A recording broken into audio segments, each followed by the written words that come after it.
hope that you're having a wonderful day. Thank you so much for sparing time to join us. Now, I love the Real Talk because we have the opportunity to host people from different backgrounds. And for the longest time, I have wanted to have a female legislator on this show. Now, guess what? That prayer finally got answered. Today on the show, we're going to talk politics, and it's politics with an amazing lady who is serving her second term in Parliament. I cannot wait for you to hear her story. She's a powerhouse. She's an amazing one. You'd want to know, what is she made of? I cannot wait to introduce her to you. We are live at Mythos Boutique Hotel. You're watching this on RTV and on our YouTube channel. Please share the link to the YouTube channel so that we have as many people as possible interacting with this conversation, watching it, because I have no doubt that somebody's inspiration is going to come from this session. My name is Jackie Lumbasi. Let us see who our guest is. Welcome to The Real Talk. Once again, such a great pleasure to have you with us. Use the hashtag The Real Talk if you have a question, a comment, a suggestion. We will appreciate hearing from you wherever you will be on social media platforms. Use that hashtag and we will find it. Our guest today is Honorable Germaine Mukabalisa. She is a member of Parliament. She serves in the Rwandan Parliament for the second term. It is such a pleasure to see you, Germaine. Thank you, Jack, for having me. Thank you for honoring my invitation. I always looked forward to this. Thank you. I always follow your show. It's amazing. Yeah, thank you. Before I start the interview officially, what does a typical day look like for a member of Parliament in Rwanda? Oh, thank you. When we reach the office or even before? I think when you reach the office is better. What time do you reach the office? Okay. And where is office in this case? Do you all go straight to Parliament or do you start somewhere else? Oh, thank you. We all go straight to the office, depending on which is on the program of the day. If there is a plenary sitting, it's where all of us will sit in that plenary hall. Then we have deliberations on the item on the agenda.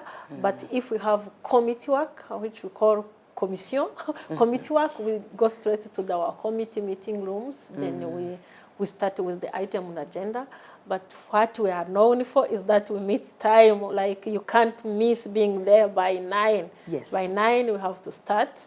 And if it happens that by 12 we need to extend, we have to announce it so that we are adding more time. Yeah, So that you don't just take it for granted that we're in our house, we're in the plenary, let's just continue. Yeah. You have to announce it. We have to announce it, then we agree on it, then we continue. Yeah.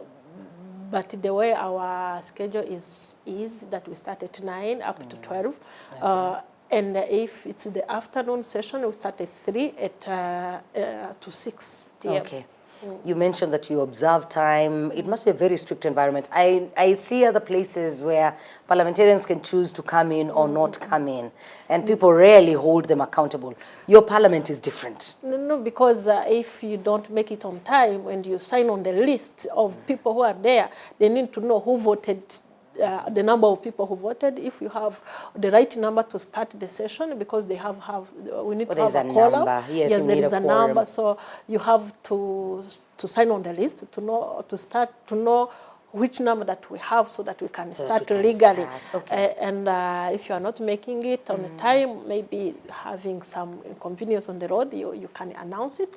Okay. If you fail to that, you can go to the disciplinary. We have also a disciplinary committee for our behavior. Okay. Yeah. Now let's go back to where your story started, Germaine. Today we see this very vocal, active and strong-willed parliamentarian. But where did it all start? Where were you born? What kind of childhood did you have? Oh, thank you, Jackie, but all those good adjectives. That is who you are. Maybe I start from the beginning. Please. I was born in 1987 in Thousand Province, and a place called Nyaruguru, the place known as Ngera sector, but it's well known, our village is known as Vitare village. It has a history. during genocide, they had resistance, same as those in the Misesero, not on the same level. But when you visit the Genocide Campaign Museum, you will find that name of Vitar village. The village yeah. is yeah. That's where I was born. It is near Rwanda border. I'm a third child from the family of 6. Okay. How many girls? How many boys? Two girls. 4 boys. Yes. Yeah.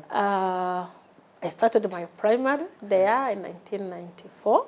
I was in primary 1 when the genocide against Tutsi happened. Yes, in primary 1. Yes, I had this. I won't tell you where I was. Very old. I don't hold a lot of memories of my P1, except one, that during the break time, they used to ring a bell. And I thought it's the end of the day. I ran fast as I could to go home. Then I found I'm the first to reach my village. Then my people are still in school. My parents looked at me. Why are you here at 10? I said, I'm the first to reach home. You like the bell rang. Yeah. You assume the bell was sending you home. Yeah. It was break time. Yeah. 10 a.m. break time. So during the genocide, me and my family were lucky to live to the place proximate to Burundi, but also with the story of the resistance. We managed to reach Burundi.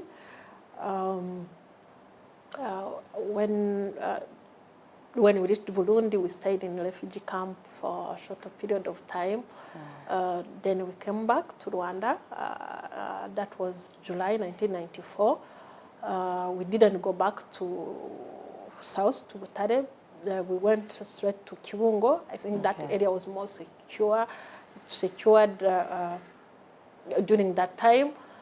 Then my parents and our relatives have decided to not go back to that area because of most of our properties were destroyed, families were killed. So families were finding relatives to hold on to each other, to be together.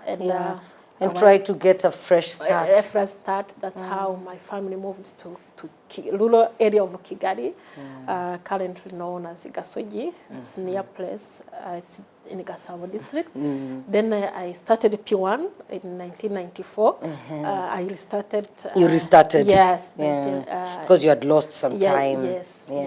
So 1994 I started P1 at Gasogi Primary School up to P4. Then I moved with my aunt. You know that the culture where when we have an elder grandma, she can't live alone. You have to give you donate your child. Yeah, that's how I moved. I also lived with my grandma in my early years. Yeah, that's how I moved to study in Muhima and then later Kabusunzu. That's where I did my primary schools in all those areas. Do you have any recollection of a family tradition? You, your 5 siblings, and the parents, when we had now come from this bad period, you're at a place where you've settled in, your family and extended family. Is there like a tradition that you think of today and you're like, as a family, we used to do this? Yes.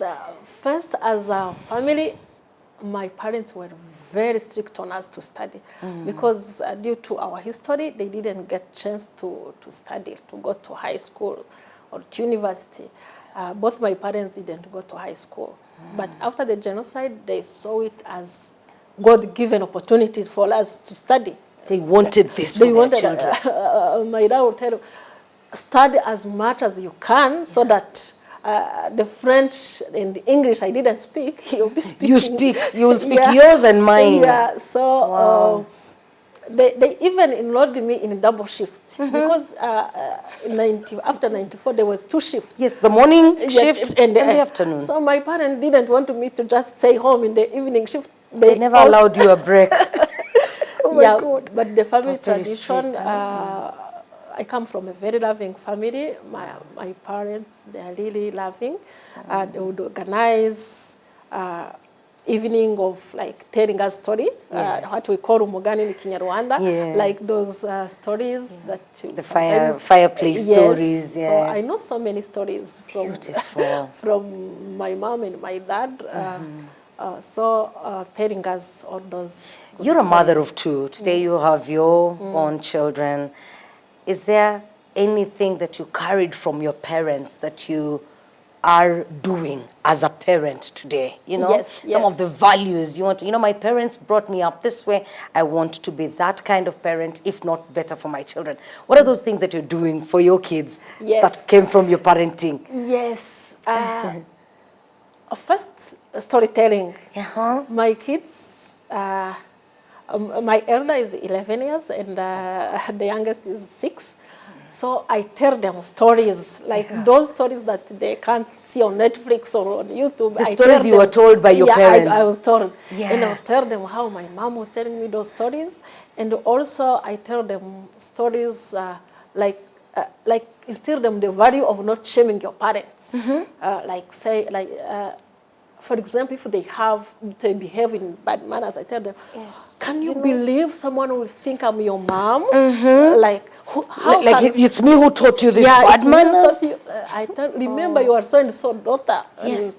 You remind them. Yeah, I remind them that you have to behave. Yeah. Because whatever you do, it will be on me. Yeah, same as I was told to my parents. Like, whatever I do, it will be on me, that I didn't instill in you the right values. Yeah. So I think and then the confidence as well, because you're a very confident person. You are highly educated, and we thank God for that opportunity that your parents gave you in spite of their own background. Do you also tell this to your children, and you're telling them education, pursue that to the end? Have you registered them in the double shift? I think I don't know if it's the confidence actually. It's like living the life as it is, because this generation, I mean, the ones that grew up after the genocide, we find a lot of enablers. You know, I was going to school, no one was asking me which ethnics group are you coming from. No one asked me that. Good. No one told me that you are a girl, you can't do this and that, because I grew up in a country where a woman is valued. Yes. Things have changed. So I'm very lucky to have a good start from these amazing policies the country have put. So I think it had contributed a lot into being who I want to be, and enjoying the most of what life can offer and opportunities. And also my parents were not limiting me. They were like saying, now we got an opportunity to live life fully. We didn't get it as ourselves, as parents, but they were sure that kids as us, we do the most, we enjoyed the most where they didn't. Exactly. So I let also my kids live and enjoy the most. Enjoy the most as they have a country that is loving. What did you do when you got to university, and what were your ambitions? When it came to career, what did you study to become? At university, well, let me say at high school. At high school, it started there? Yeah, I wanted to be a nurse. But it was the time, I think, nursing schools were not very much available.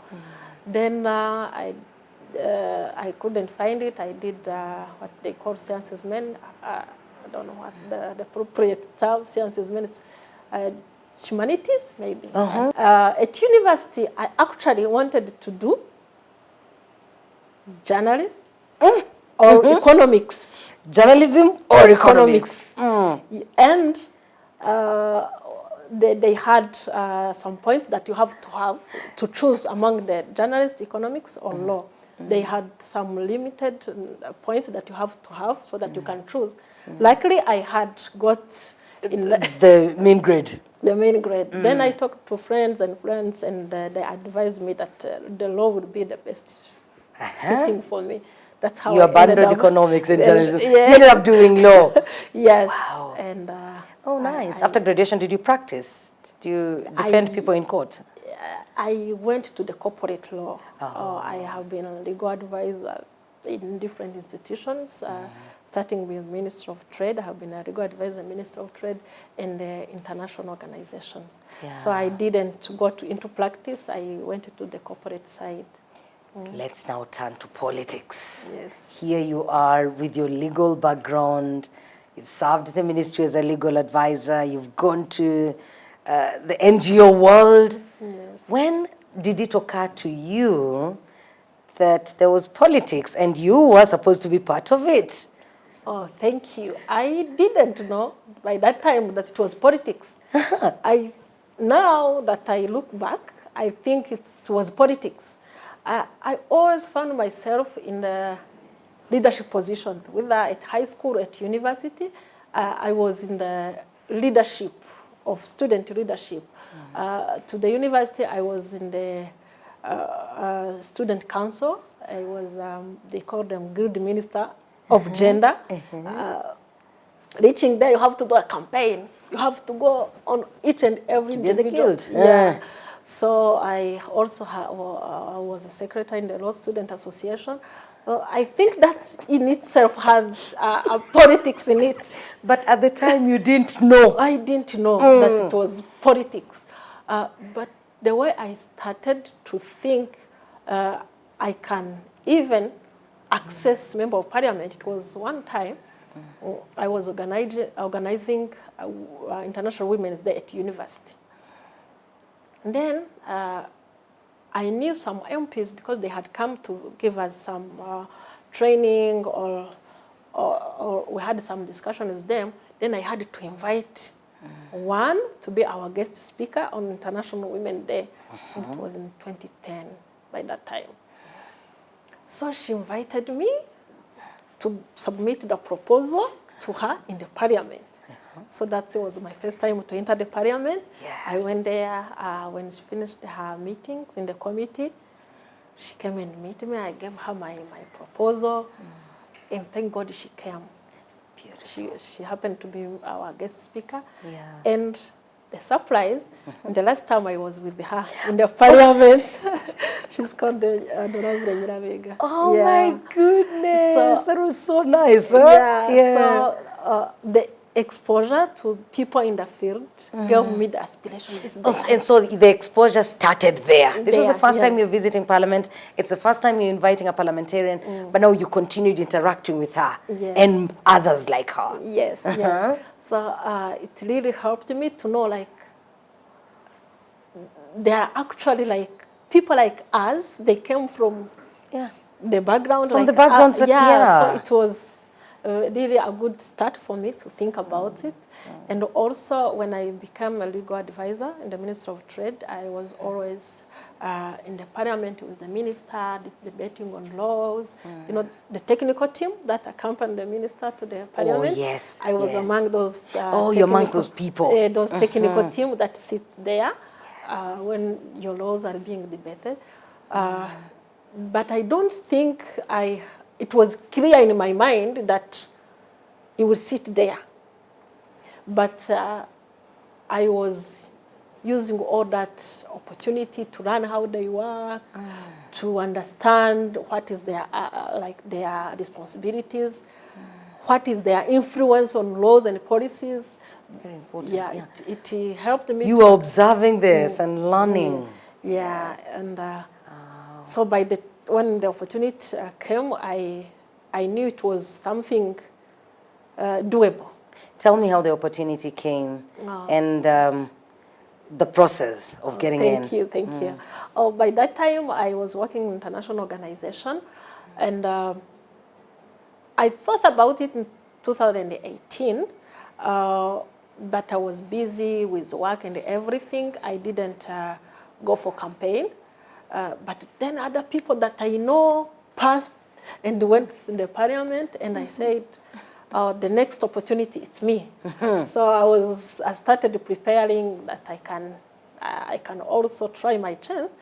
Then in 2020, one of member of parliament was appointed to be a cabinet member.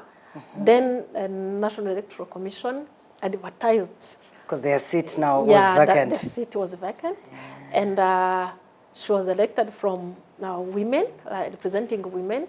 You know, there is 30% of seats reserved for women, which equals to 24 seats. Like when you count 30% of 80, it's 24. That's 24. Those are strictly for women. And she was coming from South, where I was born, where I have done my university, reading women. So I said, this is the best fit.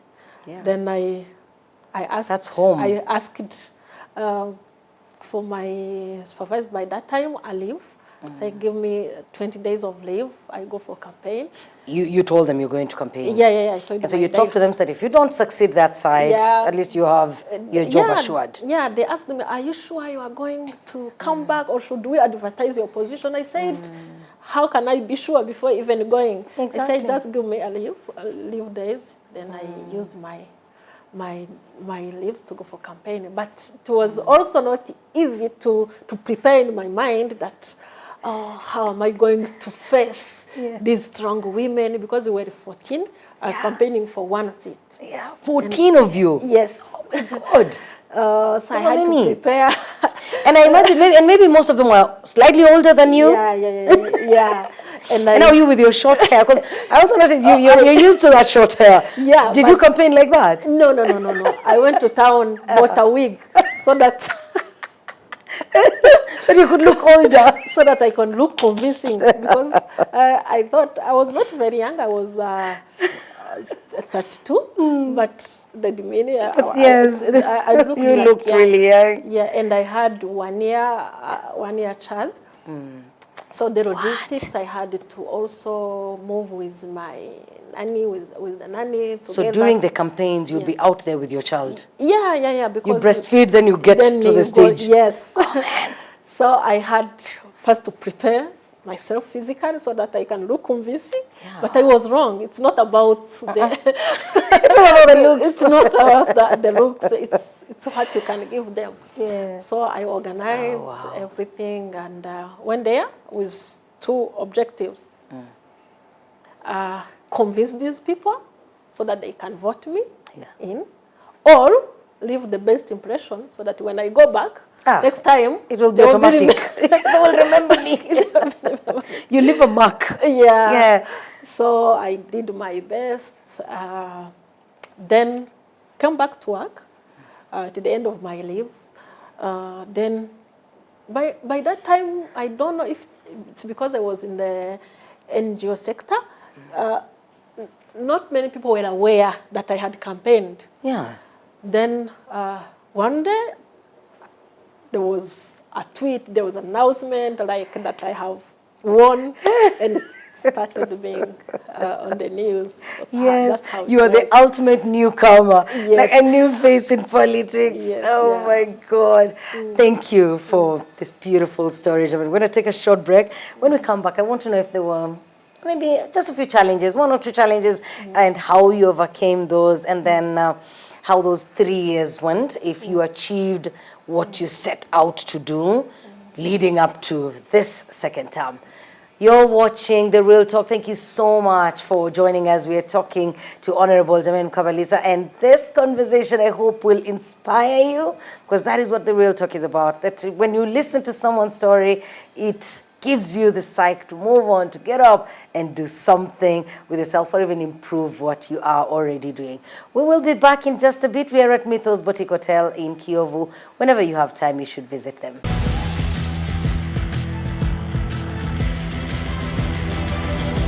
Welcome back to The Real Talk. Always a pleasure to have you with us. And we're live on RTV and on the official RTV YouTube channel. Please share the link so that we can have our friends watch this conversation. The conversation that I really, really love so far.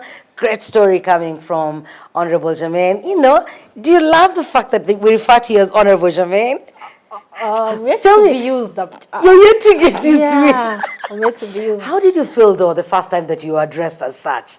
Feel it's not me. Like, can you please call me Germaine? Because that's how I feel myself. Like it's actually me. That is what you were used to. Yes. Yeah. Oh my God. So a bit of, just to take you back to that story. So you've campaigned, and thank God you have won.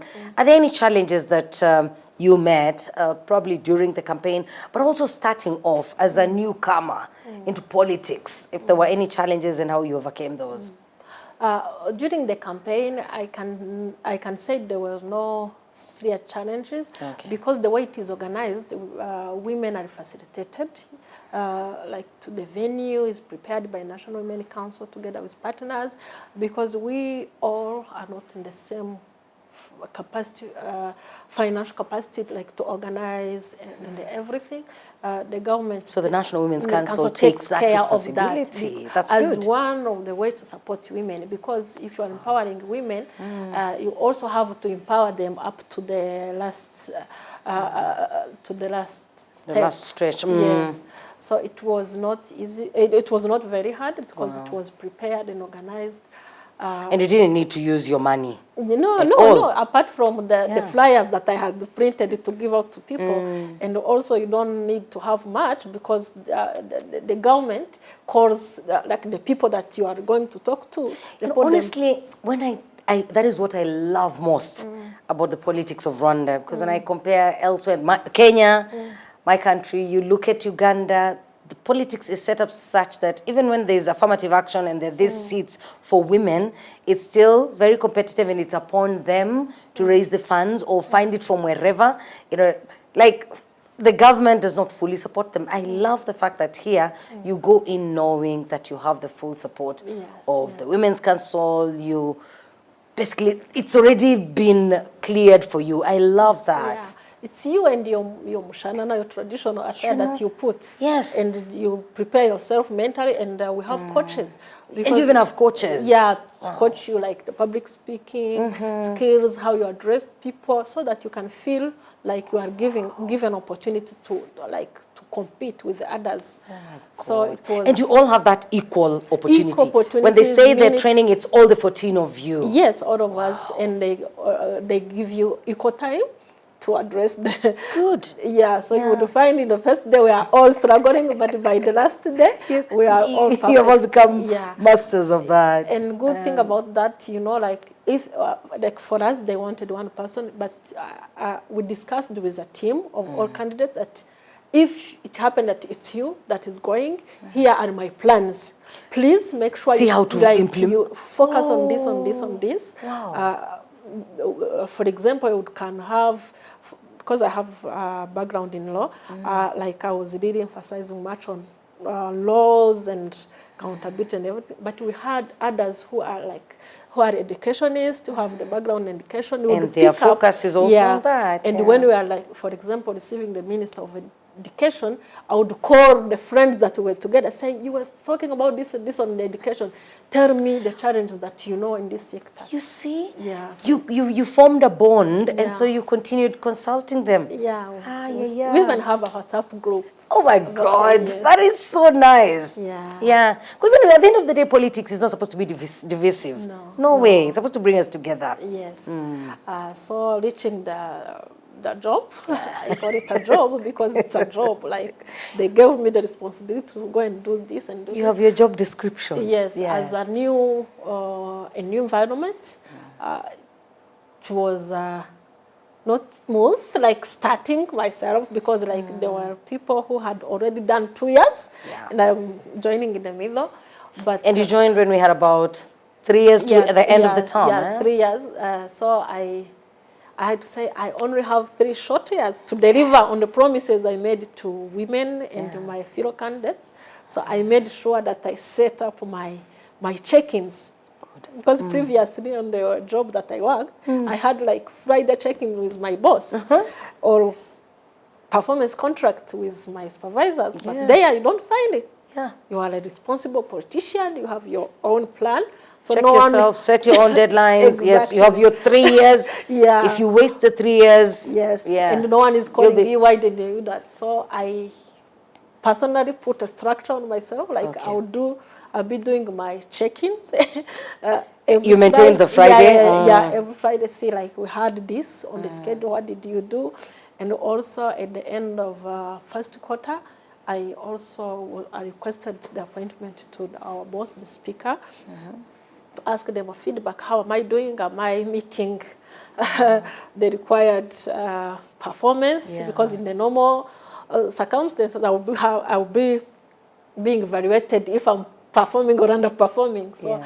I went to elders asking for guidance or the review. Yeah. I think that's how it helped me to throw myself in check, that what I'm doing vis-a-vis to what I was required to do. What was the toughest part? What was the hardest thing when it came to settling in?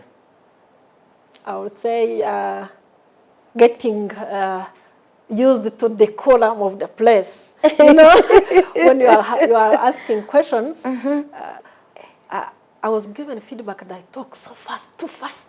Yeah. Okay. Too fast, I had to put in the column, you Yes. know, the thanking the person you are asking, then recognizing what they are doing, then to go to the question. But as I had a background, just go. like, this is a question, then go direct Please to go the question. direct to the answer. Tell me this and this, and what are you going to do? Yeah. So there is no written rules, but that the column, it took me a little bit to... Sometimes they would have to bump you, so you forgot the title. Yeah, it's not written, but it's the unwritten rules. Yeah, but other thing, it was smooth. You know, you have the people coming to you, giving you guidance. Otherwise, it was smooth. Let's talk about women in parliament and the fact that we pride ourselves as the country with the most women in parliament. When you're in that house as a woman, do you feel the impact? But also in your debates, do you feel like, from the outside, probably you sat out and criticized the women, I'm not sure, you'll tell me. But now that you're in there and you're seeing these women, are there times that you feel for sure this is it? We have this number of women, and I'm glad that their voices are being heard. But I also want to know that from you, if there's any policies that you can say today, these policies have been championed by the female members of parliament and have impacted gender equality or the space of women in our country.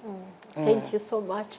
I would start by saying the way our parliament, and I think even the entire country is structured, it's not like the parliament is championing women's rights alone.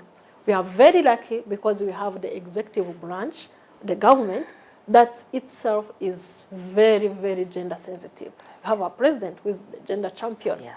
So saying like that we, as a parliamentarian, we are at the forefront fighting for women's rights alone would be not true. Okay. Because it's in the synergy with the executive branch, and we are not like fighting like pass this law and they don't understand it and they're not doing it. It's not a tug of war. No, it's Okay. we have the common understanding like women have to be empowered, and that is set. Yes. It's not You're all on the same page as far as that is concerned. Yeah. So maybe in other regional parliaments, it may be different, where you find parliamentarians are always advocating for the government. Please do this, person do this.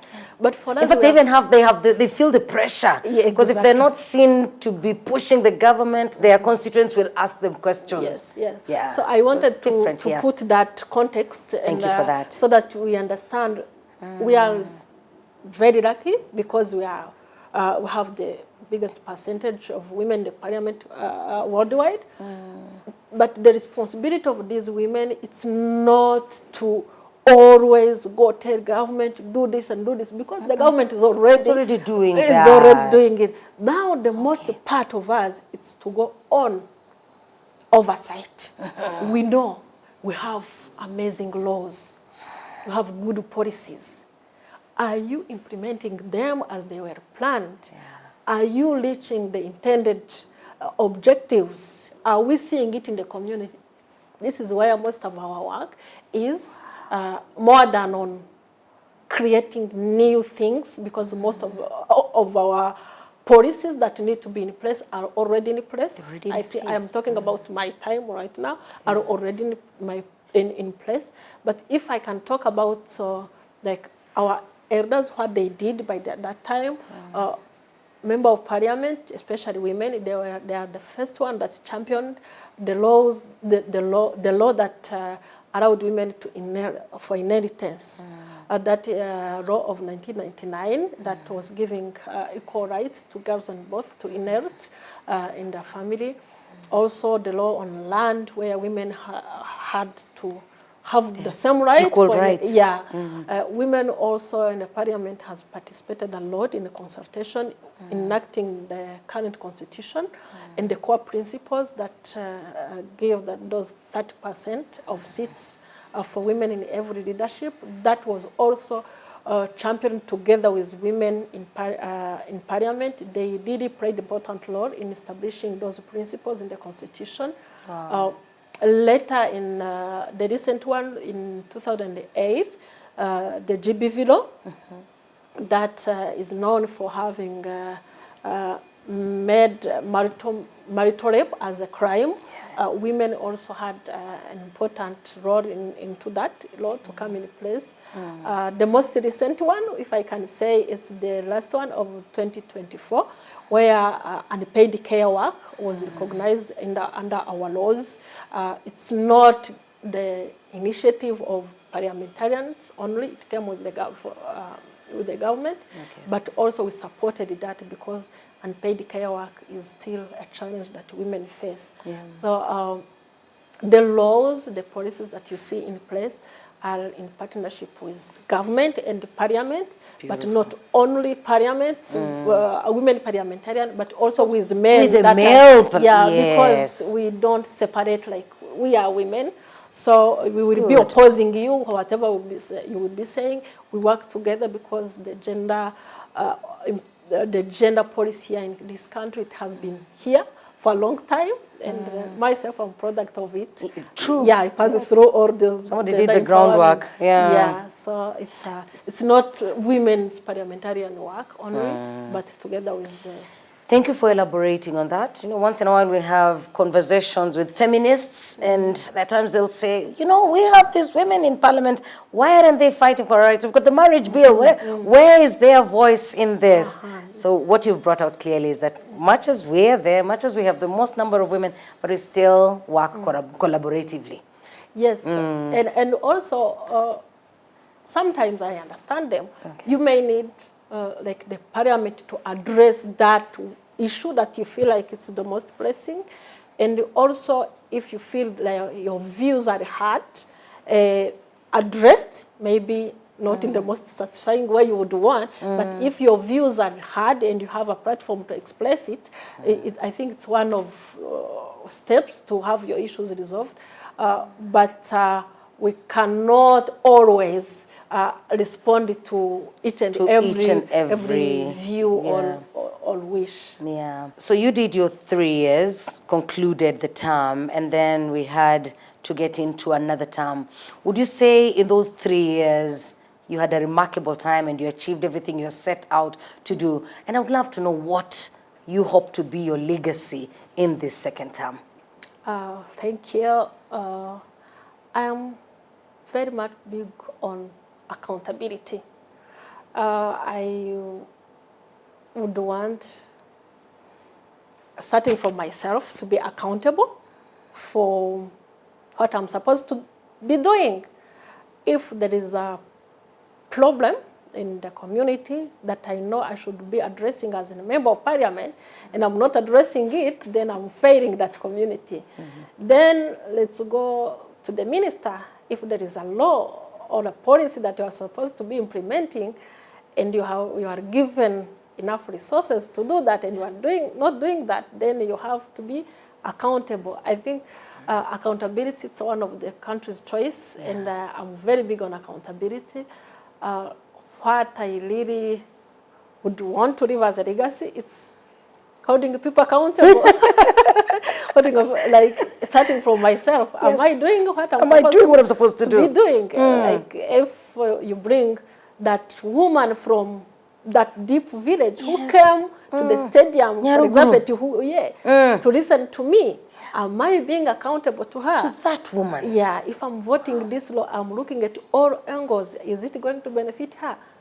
If there is this project that was supposed to be implemented in her village, and I'm not asking the right question, while I have the right people in the room, Yes. am I being You're the one representing her. If you don't ask the questions, indeed, you're letting her down. Who will? Who will? So I think I'm very much big on that. You've sat on the committee. That was actually in your first term. Yeah. And it's when most of us saw that side of you. How was that experience? It was very good. I think it was. And that was the first time that you were on the. Yeah, it was the first time. And do you, by the way, do you apply to sit on a committee in Parliament, or do they handpick you people? Yeah, Headhunt. Yeah, we have like the committees, permanent committees. You apply. Okay. But you understand, we only have 9 committees. You may find there is a committee where we had all applied to be. For example, if there is gender committee, you understand, naturally, most of the women will be more women applying. So they also look at the balancing the numbers of people who have applied. They may assign you to another committee that you had not applied in. And so you applied, then you found yourself, did you apply for the legal committee? What committee did you apply for? On the committee dealing with trade. Okay. But it was full by that time. Then I was taken to the committee in the public accounts committee. Yeah, but it was the right place for me by that time. Having an understanding of what should be done, and also listening to people who were supposed to do that, listening to their challenges of that made them not achieving what they intended to do, and you give them a chance to explain themselves, because there could be a reason. Yeah, there could be a reason. Sometimes some reasons were beyond their control, but since you meet a lot of people, you also go and ask those people who would not help them to achieve what they had planned. So it's good because you hold people who failed accountable, but also understand their challenge so that you can try to resolve them, so that in the future, maybe there is an improvement on that. Yeah. And so the Rwandan Parliament does not work in isolation. You work with other parliaments in the region. You've got times when sports brings you together. You're also a very active sports person, you know. And as a Rwandan legislator, today when you look around the region, when you look at the African continent, what would be your take on the political scene? The prevailing circumstances in politics. Yes. When we're talking about the region, I think we can talk about the crisis in DRC because it is affecting the entire region. For us, Rwanda, it is affecting us directly, but also it is putting the entire region under security risk. What I can say is that as Africans, we are the only solutions to our problem. The result of the problem in Eastern DRC, it's the colonial legacy. They have created those problems, starting from the border, how they have made the borders, taken one part of Rwandan territory to Congo and with its people in it, but when those people were given to Congo, the Congo refused to recognize them as their own citizen and kept stigmatizing them, politicizing them, and killing them up to now, and all that due to the colonial policies, and also the governance failure also, because there is that colonial legacy also that is adding on top of the governance failure of Congo, because Congo is hosting the genocide of FDLR, and Congo has received them during 1994. After they have committed the genocide, Congo received them, armed them, trained them, gave them fertile land to keep teaching genocidal ideology in the area. Now you find Congolese Tutsi are being killed, exterminated, and the international community is aware, same as the story that was happening here in Rwanda. UN reports are there, but you will not find a resolution addressed to Congo. Stop this, stop killing your own people, stop hate speech, because we have public figures, member of parliaments, holding speeches that inciting people to kill. But you will not find any resolution about it. Then you have the president of Congo calling for regime change in Rwanda, and training the genocidal force FDLR, mobilizing Wazalendo, adding on Burundi and SADC and mercenaries to destroy Rwanda, and the international community is just talking about Rwanda, sanctioning Rwanda, and asking M23 to leave Congo. And people keep asking, go where? You're telling people to leave their home, go where? Yeah, and you have reports that those people are being killed. They take sanctions on Rwanda, and yet they know clearly that the solution is to go into root causes and dialogue with M23 to understand what is their problems and to resolve the refugee crisis. Rwanda is hosting more than 100,000 refugees that are living in Rwanda, and also they are living in different other neighboring countries. But the international community is not taking care of that. And also Rwanda have been telling the How does that make you feel when persistently you feel like the international community is not seeing this, and even if they're seeing it, they're ignoring it? Makes you feel terrible. Terrible, because, for example, Rwanda is showing them with proof that, look, they are sharing on our territory. They have shared on our territory many times. Then the international community saying, no, just die as you died in 1994. And we know there are people being killed in DRC as they were killed here.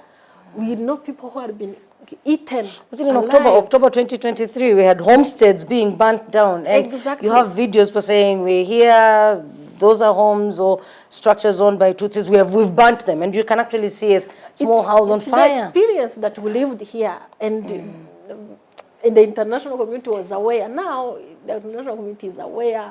There are proof, there are reports, but they're not doing anything. But what they are doing is sabotaging the only chances that the African-led solution was going to reach finally on the solutions, like negotiation with M23 and all those other good initiatives. But they are sabotaging them. With that as well. By imposing sanctions. So my take is that as Africans, the solutions will come from us. We shall not outsource solutions. It will come from us. Yeah. When you look ahead to 10, 20 years to come, what kind of country, what kind of continent do you hope your children will be living in? Thank you. A developed country where there is no gender gap, let me say that, where girls and boys will be enjoying equal opportunities in the actual sense, and where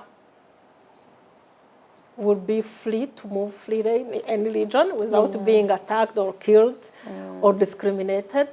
I mean, in a fair world. Where, yeah, where you are free to live to your full potentials and you strive as any other because the person. opportunities are there. The opportunities across Africa, there are many, and they could serve all of us together. But indeed, just because of those differences, you find a Rwandan cannot go to this place and thrive because they'll be reminded they're Rwandan. That is not the continent you want your children to live in, for sure. Yeah, look, like we are in ESC. Yes. There was a chance that Congo is joining ESC. Now can a Rwandan go to Congo? No, and we are both members of ESC. You are a member of ESC. But can you? No, you can't. The good ideas are there, but then the implementation. The policymakers, actually, it's all about political will. Yeah. If our president have taken Rwanda from scratch up to this level, so imagine what countries can do if they work together with amazing good things. Political will. So Rwanda is not yet where it wants to be, but it's a good example that if you have right people to make the right decision, then we will do wonders. When you look back, and this is my final question, what would you say to your younger self? You did what you had to do when you offered opportunity. and there's no regret at all. Yeah. Yeah, I'm halfway, you know, I'm halfway doing what I will have to do. The part of the opportunity is what I love most, because the times when an opportunity comes someone's way, but they don't utilize it. Exactly. Yeah. And also what I can tell you, Jackie, I had amazing bosses. You know, the first job I got, I worked with National Commission for Children, and that was the second one. The first job I got, I was doing my fellowship at the Ministry of Youth and the ICT by that time. My boss was empowering, you know. He would send me in meetings, meet big people. I would check report. He would look at my reports and give me some few feedback, but he empowered me. Yes. And after that, where Opened I worked, the door for you. all over the place I worked, my bosses were offering me an opportunity for me to grow. I think it's something that I would really encourage for bosses to do. Because if you don't expose that young graduate, where do you think will he or she lead without the light connection, light exposure? You know, you and have where will they learn from? Who will they learn from? Exactly. Yeah. So I think I had amazing bosses that gave me the opportunity. And they played a key role. Yeah, the key role. And what I also tell, like, my young self, like, if you offer this opportunity, make sure it's the only opportunity that you have to shine. You may not have the second, so make sure you leave your mark, Shine your signature. bright. Like that one was done by so and so, so that next time maybe someone can commend you because of what you did very well. Before. Yeah. Thank you. You're amazing. That's a powerful message. Thank you. Thank you for making time for us. This has been a great pleasure. Thank you, Jackie. What an honor for me to bring you this story. I could sit with Germaine for days. She's amazing, great story, and I hope that you who's watching, whether you're older than her or younger than her, you've picked something from this story. We're often told you only have one chance to make an impression, so when that opportunity comes, give it your best, give it your all, because that is what will be the foundation that will take you to many other places. Find Honorable Germaine on the different social media platforms. Talk to us if you have a question or a comment using the hashtag #TheRealTalk, and share this link so that we have others catch the conversation. You take care of yourself. We hope to see you next week. God bless you.